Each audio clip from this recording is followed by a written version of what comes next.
Okay, good afternoon, everyone. My name is Grant Fox. I'm the Communications Director at the Democratic Party of Virginia. And today, with the first hearing of Congress's January 6th committee and the anniversary of the reauthorization of the Voting Rights Act, DPVA is calling on Republicans to stop their recently announced election integrity rally. And I'll turn it over to our chairwoman, Susan Swecker, to say more and take it from here. Good afternoon, and Grant, thank you, and thank all of you all for joining, especially on this short notice. Today marks the anniversary of the reauthorization of the Voting Rights Act, a law that has protected the right to vote and prevented discrimination and voter suppression for decades. But just yesterday, we got news that Glenn Youngkin is headlining an election integrity rally with Republicans up and down the ballot on August 6th, the 56th anniversary of the signing of the Voting Rights Act, and 7 months after the January 6th insurrection. We all know what Glenn Youngkin and Republicans mean when they talk about election integrity. They're following Donald Trump's lie that the 2020 election was stolen and pushing restrictive measures that make it harder for folks to exercise their fundamental right to vote. In fact, Glenn Youngkin has made voter suppression the centerpiece of his campaign.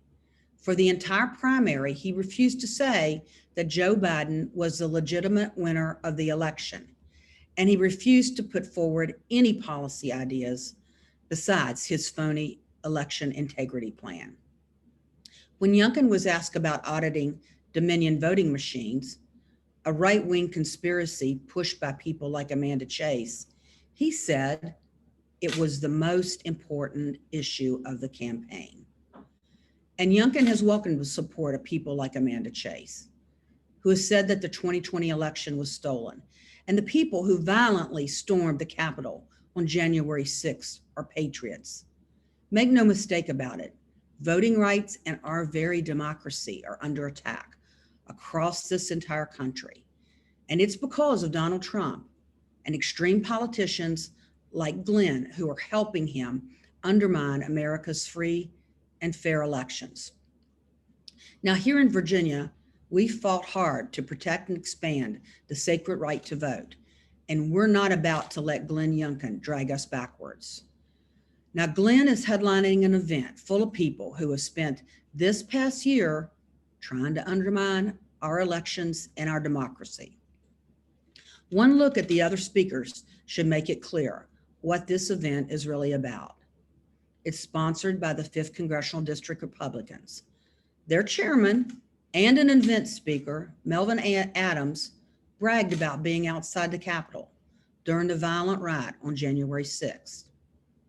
Bob Good is another featured speaker, the congressman who voted against certifying the election results and voted against awarding medals to the brave police officers that defended the Capitol during the insurrection. For Glenn Youngkin and Virginia Republicans, this event is about two things: devising strategies to keep Virginians from voting and proving their complete and total loyalty to Donald Trump. While other Republicans have stood on the side of truth and justice and denounced their party's blatant attempts to undermine our elections, Youngkin and the Virginia GOP are doubling down. By headlining this election integrity rally, he's telling Virginians loud and clear where he stands, right alongside the other pro-Trump conspiracy theorists who are planning to restrict Virginians' right to vote. Today, on behalf of the Democratic Party of Virginia and all Virginians who care to protect our democracy from Donald Trump's dangerous attacks, I am calling on the 5th District Republicans to cancel this event. If they fail to end this dangerous rally, Glenn Youngkin should disavow the event and withdraw from headlining it. Glenn knows a thing or two about skipping events, so it shouldn't be that hard for him. If Glenn Youngkin has a shred of integrity and cares at all about our democracy, he will not attend this event. Thank you.